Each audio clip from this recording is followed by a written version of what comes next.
ramène à manger? Est-ce que vous voulez qu'elle vous ramène à manger? Je sais pas de la sorte. Donc je vais vérifier de mon côté,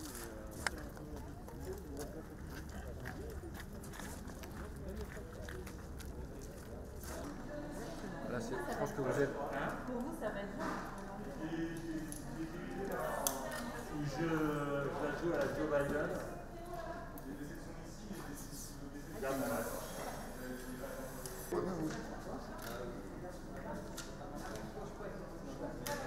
Alors, par contre, les questions...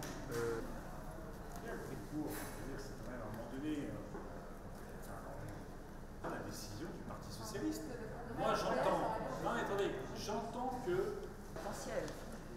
et ça sera le vote des militants, vous savez, on a sorti ça tellement fort. Je suis contre je suis contre les primaires aujourd'hui. Les primaires sont devenues des machines à diviser et des machines à perdre, puisque les primaires, au fond, mettent pendant des mois en scène les différences et les divisions, alors qu'il faut rassembler et il faut conquérir. En revanche, l'extrême droite. Et donc moi j'en appelle à un vote interne, à un vote des militants, que ce soit des militants d'Europe Écologie Les Verts ou des militants, comme on l'a fait pour les municipales, ou des militants des autres formations politiques. Je n'ai pas de débat sur le périmètre.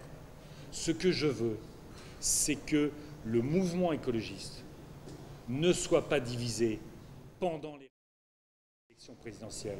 Donc une candidature écolo avant Noël, c'est possible, ça nous renforcera pour les régionales, ça nous permettra d'être forts sur nos propositions et non pas sur notre processus de désignation, et ça nous permettra d'être au cœur d'un très grand rassemblement qui, j'en suis convaincu, peut gagner en 2022.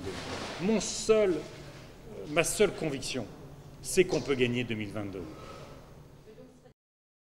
Récent, franchement, qu'un garde des Sceaux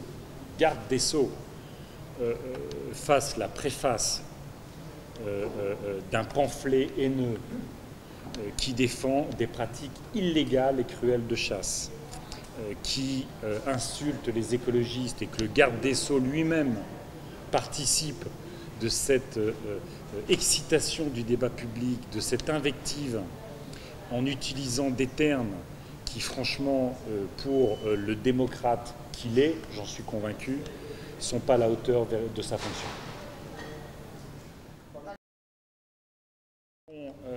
Le président de la République et son Premier ministre et son gouvernement combattent les écologistes plutôt que le dérèglement climatique. Ils combattent la montée des écologistes plutôt que la montée des températures ou la montée des eaux. Et ils voient l'écologie comme une menace électorale plutôt que de la voir comme une opportunité économique, sociale et démocratique. C'est dommage, mais